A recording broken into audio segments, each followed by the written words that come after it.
Hi there, fellow sea glass lovers. Thanks so much for joining me today. I'm Jackie, and today I'm going to talk to you a bit about the symbolism that can lie in a seascape piece of art. Now, I like to quilt. These two pieces behind me are quilted pieces, and if you follow me on YouTube, you've seen me show you a bit of my quilted work.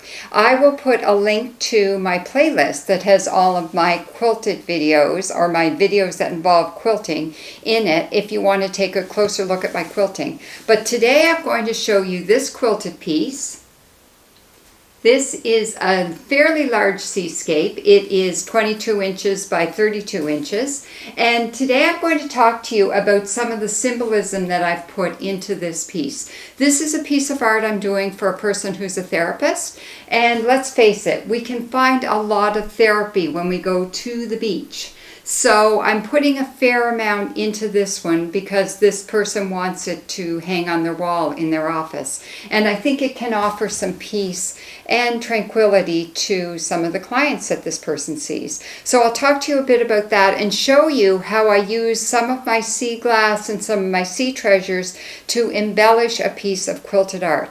Now you can use your sea glass and your sea treasures to embellish any other medium. So you can embellish some paintings, you can embellish photographs. In my case, I love to embellish my quilted pieces with a bit of sea glass. So let me show you how I do that in this fairly large seascape.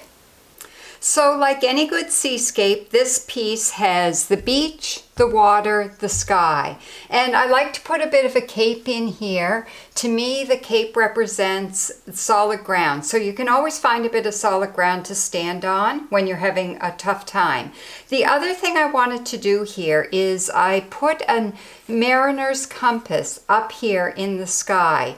And the purpose for the mariner's compass is that a compass is used to give you guidance or show you along your way. And I often think about when a person is going through a pretty rough spot in life, sometimes your psychological compass can get askew. So the whole idea of seeking some help and getting some therapy is to help get your psychological compass back on track. So that symbolism can act as a bit of a focusing thing for a person when they're going through a rough spot. Now I want to put some treasures on here, and all of the treasures that I'm attaching come from Prince Edward Island because this therapist is from Prince Edward Island. And what I'm doing is I want to put a piece of driftwood right here, and to attach these I'm using the same adhesive that I use for my sea glass mosaic. So I'm using a Quick Seal kitchen and bath adhesive caulking that is clear. So it's going to go on white, but it'll dry clear. And I've used this on fabric before, and I found it works really well. It attaches well and it stays. And especially for things that are see-through, you can't see it once it dries clear. So I'm just gluing that directly onto my fabric. If any of the silicone comes out around the edges, I'm just going to scrape that off, and that will dry clear. And it will hold things in place really well, even when they hang up on the wall vertically. Now, the reason I want to put a piece of driftwood in, to me, the driftwood represents a place to rest. Because when you're going through a rough time in life, you still need a place to rest. And I often put inukshuks in my pieces. And in this piece, I am putting 2 inukshuks because, I put that one in the wrong spot. It's important when you are going through things that you don't feel alone. So you can sit on your piece of driftwood, take a rest, and you've got somebody sitting with you, sharing in your problems. And I've used some sea pottery here for my inukshuks. And I also have a couple of pieces of sea pottery that I want to use to create a sailboat. So off here on the horizon, you'll see a sailboat, and the sailboat represents to me a vessel to carry us through our journey in life. I also often, when I'm sitting at the beach, if I see a sailboat out there, I think about, oh, just sailing away on a journey, kind of taking a break from things. And I find the birds in the sky as well. I have a few little birds here. They're very small because often when you're at the beach, you see the birds off in the distance. And that's just to represent that sometimes it's okay to just kind of fly away from your problems for a bit. So another important symbolism for me in a seascape is the lighthouse. Now for this piece, it's a fairly large piece, and I'm putting a tiny little lighthouse up on the cape. So you have to kind of look hard to see the lighthouse. What I've done here is I've painted a door and windows on some white pieces of sea glass, and then I'm putting it sitting on top of the cape. So you have to look hard to realize that there's a beacon out there. A lighthouse is a beacon that's meant to show us our way through a storm. So the symbolism of that is very powerful. And when you're creating a piece of art, the fact that it's small in this piece, to me, represents you kind of have to look for the beacon, but it's there. But in a lot of my art, I'll make very large lighthouses because you want your beacon to be there for you.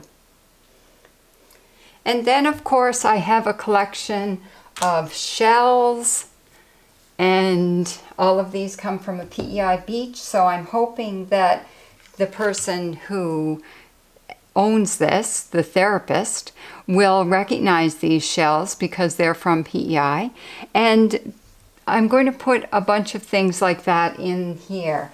And to me, the little pieces of shell and pebbles, they all represent, I'm going to put some along the water here, little pieces of sea glass, different colors. It represents that we can go through life and find some treasures. Along with the hard times, we also find treasures. So I'll fuss with those and put them along the base of my seascape, and also some along the edge of the water here at the tide wash, because that's where I tend to find a lot of the treasures when I'm at the beach. And I've included a couple of little pebbles with holes in them. So this one has a hole in it, and this one has a hole in it. Rocks with holes in it are called hagstones, and they represent good luck. So I think everybody needs a little good luck. There's hard work, but then you need some luck along the way too. So I really think that's enough in this piece. I don't want to overwhelm it with a bunch of sea treasures, just a little bit to encourage a person to kind of take note and look closer. And there's enough green that it just really kind of catches your eye a little bit. So for me, the real power of a piece of art that depicts a seascape is that I can look at it and then instantly be transported back to the beach in my mind and back to that feeling of peace and calm that I would get as I was walking along the beach. And as I look at a piece like this, I can zoom in and look at some of the details along the beach and the sand and the undulations in the sand, all the little details there, and out onto the water and see a little bit of a sparkle and a shimmer in the water where I put a few beads. And that mariner's compass is a bit of an act of guidance for me, all the way up to the sky. So I really hope you found this inspiring, and it gives you some ideas for how you can use some of those symbols of the beach to help you through a rough time. So thanks for joining me for this video, and until next time, I hope you make it out to the beach, and happy sea glass hunting.